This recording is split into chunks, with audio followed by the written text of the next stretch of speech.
This video will show you how to install cable onto Dutton-Lainson brake winches. Here's a few important notes for you to keep in mind. First, how you install cable depends on which DL brake winch you own. So follow this video's instructions only when you see your winch's model listed in the top left corner of the screen. Also, except for the DLB 350A you'll see near the end of this video, we do not recommend that you remove your winch's reel to install cable onto it. We will show cable being installed on standalone reels, but that's only so you can more easily see the processes we're guiding you through. One last thing. We'll start by showing the most common cable installation method, using the cable clamp that comes with most of our winches.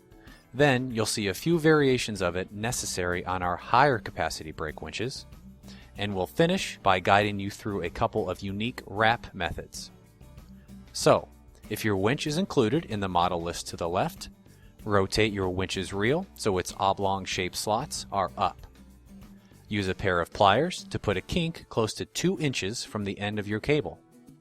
Slide that end through the reel slot, then wrap it around the outside of the drum. Next, line up the kink with the square hole next to the slot and insert the cable clamp bolt through it. Set the cable clamp and nut in place. Adjust the cable so it fits under the clamp's winged edges. Then use a 7/16 inch wrench to securely tighten the clamp. Get rid of any slack in the cable so the side of your winch looks similar to this.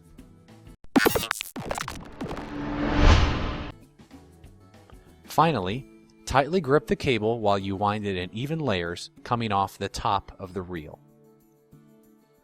If you're installing cable onto a DLB 2500A or 2505A, the process is slightly different in that you first move the oblong slots down so the cable comes off the bottom of the reel, and you clamp the cable using the square hole opposite the slots instead of the one right next to it.